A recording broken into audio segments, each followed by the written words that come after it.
ನಮ.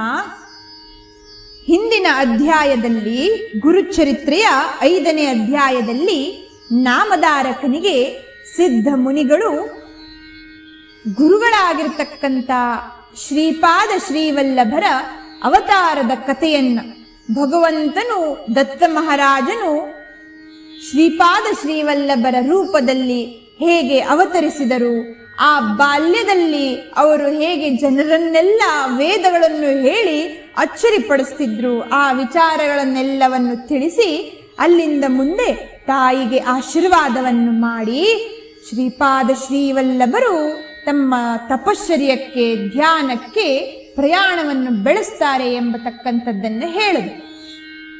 6ನೇ ಅಧ್ಯಾಯದಲ್ಲಿ ಮುಂದಿನ ಭಾಗವನ್ನ ಸುಂದರವಾಗಿ ಸಿದ್ಧ ಮುನಿಗಳು ನಾಮಧಾರಕನಿಗೆ ವರ್ಣನೆಯನ್ನು ಮಾಡಿ ಹೇಳುತ್ತಾರೆ. ಮನೆಯಿಂದ ಹೊರಟಿರತಕ್ಕಂಥ ಶ್ರೀವಲ್ಲಭರು ಕೂಡಲೇ ವಾರಣಾಸಿಯಲ್ಲಿ ಕಾಶಿಯಲ್ಲಿ ಹೋಗಿ ಗುಪ್ತವಾಗಿ ಇದ್ದು ತಪಶ್ಚರ್ಯವನ್ನು ಗೈದು ಅಲ್ಲಿಂದ ಬದ್ರಿಗೆ ಹೋಗಿ ಶ್ರೀಮನ್ನಾರಾಯಣ ದರ್ಶನವನ್ನು ಪಡೆದು ತಮ್ಮ ಪ್ರಯಾಣವನ್ನ ದಕ್ಷಿಣದ ಕಡೆಗೆ ಬರ್ತಾರೆ.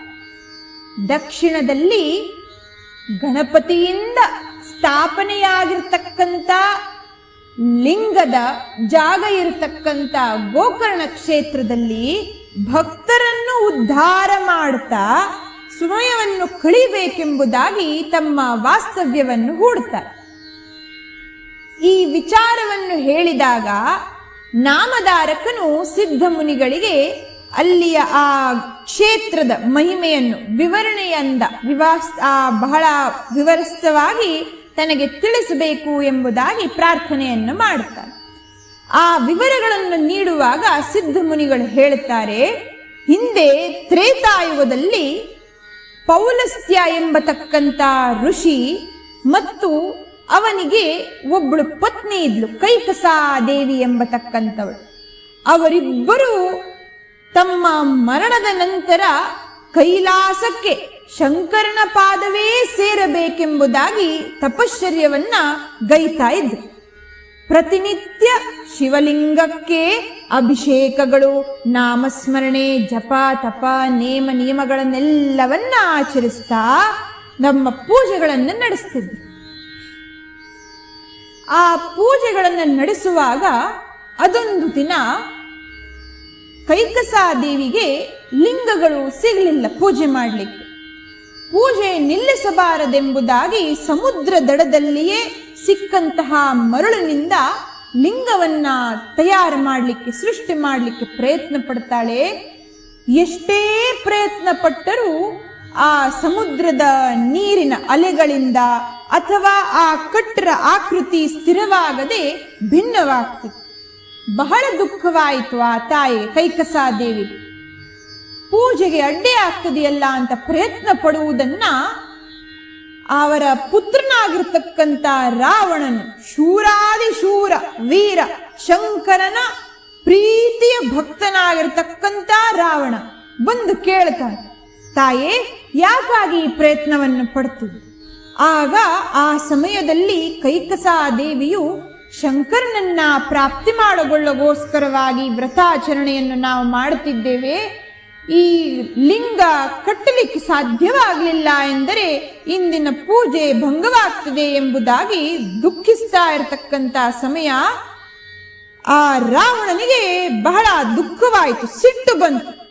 ನಿನ್ನ ಪೂಜೆಗೆ ಅಡ್ಡಿಯಾಗದೇ ಇರುವ ಹಾಗೆ ನಾನು ನೋಡ್ಕೊಳ್ತೇನೆ, ನಿನಗೆ ಕೈಲಾಸಕ್ಕೆ ಹೋಗುವುದು ಆಸೆ ತಾನೆ, ನಾನು ನಿನ್ನ ಬಳಿಯಲ್ಲೇ ಕೈಲಾಸವನ್ನೆತ್ತುಕೊಂಡು ಬರ್ತೇನೆ ಎಂಬುದಾಗಿ ರಾವಣನು ಕೈಲಾಸದತ್ತ ತನ್ನ ಪ್ರಯಾಣವನ್ನು ಬೆಳೆಸ್ತಾನೆ. ಕೈಲಾಸದ ಆ ಬೆಟ್ಟದ ಅಡಿಯಲ್ಲಿ ಹೋಗಿ ರಾವಣನು ತನ್ನ 20 ಕೈಗಳನ್ನ, ಆ 10 ತಲೆಗಳನ್ನ ಇಳಿಸಿ ಪೂರ್ತಿ ತನ್ನ ಶೌರ್ಯವನ್ನು ಹಾಕಿ ಆ ಬೆಟ್ಟವನ್ನು ಎತ್ತಲಿಕ್ಕೆ ಪ್ರಯತ್ನ ಮಾಡ್ತಾನೆ. ಎತ್ತುವಾಗ ಆ ಸರಿಯಾಗಿ ಅದರ ಹಿಡಿಯಕ್ಕೋಸ್ಕರವಾಗಿ ತನ್ನ ಆ ಮೊಣಕಾಲ ಮೇಲೆ, ಜಂಗೆಯ ಮೇಲಿಡುವಷ್ಟರಲ್ಲಿ ಈ ಭೂಮಿಯನ್ನ ಹಿಡಿದಿರ್ತಕ್ಕಂಥ ಶೇಷನಿಗೆ, ದೇವತೆಗಳಿಗೆಲ್ಲರಿಗೂ ಭಯವಾಗ್ಲಿಕ್ಕೆ ಶುರುವಾಯಿತು. ಯಾಕೆಂದರೆ ಅವನು ಆ ಪೂರ್ಣ ಕೈಲಾಸವನ್ನು ತನ್ನ ಕೈಯಿಂದ ಎತ್ತಿದ್ದಾನೆ. ಭೂಮಿ ಗಡಗಡನೆ ನಡಗಲಿಕ್ಕೆ ಪ್ರಾರಂಭವಾಯಿತು. ಶಂಕರನ ಪಕ್ಕದಲ್ಲೇ ಇದ್ದಂತಹ ಜಗಜ್ಜನನಿಯಾದ ಪಾರ್ವತಿಯು ಹೇಳ್ತಾಳೆ, ಹೇ ಪ್ರಭು, ರಾವಣನು ಹೀಗೆ ಮಾಡುವುದು ನಿಮಗೆ ಸರಿ ಅನ್ನಿಸ್ತಿದೆಯಾ?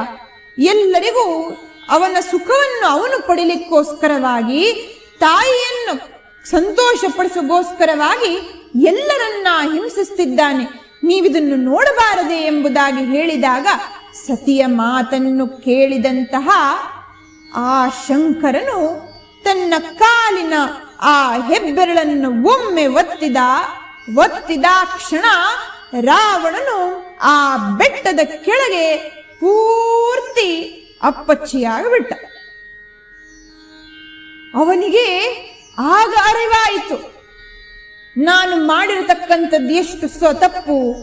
ಭಗವಂತನ ಎದುರಿನಲ್ಲಿ ಹೋಗಿ ನಾನು ನನ್ನ ಸೊಕ್ಕನ್ನು ತೋರಿಸಿದೆ ಎಂಬುದಾಗಿ ದುಃಖದಿಂದ ಪೂರ್ತಿ ಶರಣಾಗತಿಯಿಂದ ಭಗವಂತನನ್ನ ಕರೀಲಿಕ್ಕೆ ಶುರು ಮಾಡ್ದ, ಶಂಕರನನ್ನ ಕರೀಲಿಕ್ಕೆ ಶುರು ಮಾಡ್ದ. ದುಃಖಿಸುವಂತಹ ಆ ರಾವಣನನ್ನು ನೋಡಿ ಶಂಕರನಿಗೆ ಕರುಣೆ ಬಂದು ತನ್ನ ಹೆಬ್ಬೆರಳನ್ನು ಸರಿಸಿದ. ಆ ಬೆಟ್ಟದ ಅಡಿಯಲ್ಲಿ ಸಿಕ್ಕಿಬಿದ್ದ ರಾವಣ ಆಚೆ ಬಂದ. ತನ್ನ ತಪ್ಪಿನ ಅರಿವಾದಂತಹ ರಾವಣ, ನಾನು ಶಂಕರನನ್ನು ಒಲಿಸಿಕೊಂಡು ನನ್ನ ತಾಯಿಯ ಆ ಆಸೆಯನ್ನು ಪೂರ್ಣ ಮಾಡುತ್ತೇನೆಂಬುದಾಗಿ ತಪಶ್ಚರ್ಯಕ್ಕೆ ಕೂತ್ಕೋತಾನೆ. ಎಂಥ ಕಠೋರವಾದಂತಹ ತಪಶ್ಚರ್ಯ ಎಂದರೆ, ತನ್ನ ತಲೆಗಳನ್ನು ಕತ್ತರಿಸಿ ಅದರಿಂದ ಬಂದಂತಹ ನರಗಳನ್ನ ಆ ತಂತಿಯನ್ನಾಗಿ ಮಾಡಿಕೊಂಡು ವೀಣೆಯನ್ನು ತಯಾರಿಸಿ ವೀಣೆಯನ್ನು ನುಡಿಸುತ್ತಾ 36 ಆ ಸ್ವರಗಳಿರತಕ್ಕಂತ ಒಂದು ಸುಂದರ ರಾಗವನ್ನ ಹಾಡ್ಲಿಕ್ಕೆ ಪ್ರಾರಂಭ ಮಾಡುತ್ತಾನೆ. ಶಂಕರನಿಗೆ ಬಹಳ ಸಂತೋಷವಾಯಿತು. ಇಷ್ಟು ಭಕ್ತಿಯಿಂದ ನನ್ನನ್ನು ಭಜಿಸುತ್ತಿದ್ದಾನಲ್ಲ ಎಂಬುದಾಗಿ ಶಂಕರನು ಪ್ರತ್ಯಕ್ಷನಾಗ್ತಾನೆ. ಪ್ರತ್ಯಕ್ಷನಾಗಿರ್ತಕ್ಕಂಥ ಶಂಕರನು, ನಿನಗೇನು ಬೇಕು ಕೇಳು ಮಗು ಅಂತ ಹೇಳಿದಾಗ ರಾವಣನು ಬೇಡ್ತಾನೆ, ಹೇ ಪ್ರಭು, ನನಗೆ ಯಾವುದೇ ಆಸೆ ಎಂಬತಕ್ಕಂಥದ್ದು ಇಲ್ಲ. ಯಾಕೆಂದರೆ ನಾನು ಈ ಭೂಮಂಡಲ ಮೇಲೆ ಎಲ್ಲರ ಮೇಲೆ ಜಯವನ್ನು ಗಳಿಸಿದ್ದೇನೆ. ದೇವತೆಗಳೆಲ್ಲ ನನ್ನ ಅಧೀನರಾಗಿದ್ದಾರೆ, ಅಷ್ಟದಿಕ್ಪಾಲಕರೆಲ್ಲ ನನ್ನ ಅಧೀನರಾಗಿದ್ದಾರೆ. ಉತ್ತಮನಾದಂತಹ ಇಂದ್ರಜಿತುವಿನಂತಹ ಪುತ್ರನನ್ನು ನಾನು ಪಡೆದಿದ್ದೇನೆ. ಎಲ್ಲವೂ ನನ್ನ ಇಚ್ಛೆಯ ಪ್ರಕಾರ ಭೂಮಿಯ ಮೇಲೆ ನಡೆಯತಕ್ಕಂಥದ್ದು. ಕುಂಭಕರ್ಣನಂತಹ ಸಹೋದರ, ಈ ಎಲ್ಲ ಸುಖಗಳಿದ್ದಾಗ ನನಗೆ ಇನ್ನೇನು ಇಚ್ಛೆ ಇಲ್ಲ. ಆದರೆ ನನ್ನ ತಾಯಿಗೆ ಕೈಲಾಸವನ್ನು ಸೇರಬೇಕೆಂಬುದಾಗಿ ಆಸೆ, ಅದಕ್ಕೆ ನಿನ್ನ ಕೈಲಾಸವನ್ನು ನನಗೆ ನೀಡು ಅಂತ ಹೇಳಿದಾಗ ಶಂಕರನು ನಕ್ಕು ಹೇಳಿದ, ಮಗು, ಅದು ಸಾಧ್ಯವಿಲ್ಲದೆ ಇರತಕ್ಕಂತ ಮಾತು. ಆದರೆ ತಾಯಿಯು ಕೈಲಾಸವನ್ನು ಸೇರಬೇಕೆಂಬುದಾಗಿ ಅವಳ ಆಸೆಯಲ್ಲವೇ, ನಾನು ನನ್ನ ಆತ್ಮಲಿಂಗವನ್ನ ನಿನಗೆ ಕೊಡ್ತೇನೆ. ಪ್ರತಿನಿತ್ಯ ನೀನು ಈ ಲಿಂಗವನ್ನು ಲಂಕೆಗೆ ತೆಗೆದುಕೊಂಡು ಹೋಗಿ ನಿನ್ನ ತಾಯಿಗೆ ಈ ಆತ್ಮಲಿಂಗಕ್ಕೆ ಪೂಜೆಯನ್ನು ಮಾಡ್ಲಿಕ್ಕೆ ಹೇಳು, ಅವಳು ನನ್ನ ಸಾನ್ನಿಧ್ಯವನ್ನು ಪಡೀತಾಳೆ ಎಂಬುದಾಗಿ ಆತ್ಮಲಿಂಗವನ್ನು ಕೊಡುವಾಗ ಒಂದು ಅದಕ್ಕಿರತಕ್ಕಂತ ನಿಯಮವನ್ನ ಶಂಕರನು ತಿಳಿಸ್ತಾನೆ ರಾವಣನಿಗೆ. ನೀನು ಲಂಕೆಗೆ ತಲುಪುವವರೆಗೂ ಈ ಆತ್ಮಲಿಂಗವನ್ನ ಭೂಮಿಯ ಸ್ಪರ್ಶವಾಗಬಾರದು. ಭೂಮಿಯ ಸ್ಪರ್ಶವಾದರೆ ಮುಂದೆ ಅದು ನಿನ್ನ ಕೈಗೆ ಬರೋದಿಲ್ಲ, ಆ ಭೂಮಿಯೊಳಗೆ ಹೋಗತಕ್ಕಂಥದ್ದು. ಅದಕ್ಕಾಗಿ ಲಂಕೆಗೆ ತಲುಪುವ ಮೊದಲು ಈ ಲಿಂಗವನ್ನ ಭೂಮಿಯ ಮೇಲೆ ಇಡದೆ ನೀನು ನಿನ್ನ ಈ ಆತ್ಮಲಿಂಗವನ್ನು ತೆಗೆದುಕೊಂಡು ಹೋಗು, ನಿನ್ನ ತಾಯಿಗೆ ಸಂತುಷ್ಟಿಯನ್ನು ಕೊಡು ಎಂಬುದಾಗಿ ಆತ್ಮಲಿಂಗವನ್ನ ಶಂಕರನು ರಾವಣನಿಗೆ ನೀಡುತ್ತಾನೆ. ಈ ಅಧ್ಯಾಯದ ಮುಂದಿನ ಭಾಗವನ್ನ ನಾವು ಮುಂದಿನ ಕಥೆಯನ್ನು ಕೇಳುವಾಗ ಕೇಳೋಣವಂತೆ. ಭಗವಾನ್ ಸದ್ಗುರು ಶ್ರೀಧರ ಗುರುದಾಸ ಸ್ವಾಮಿ ಮಹಾರಾಜ್ ಕಿ ಜೈ. ಸಿದ್ಧಾಂತ ಅವಧೂತ ಚಿಂತನ ಶ್ರೀ ಗುರುದೇವ ದತ್ತ. ಜೈ ಜೈ ಗುರುದೇವ ದತ್ತ.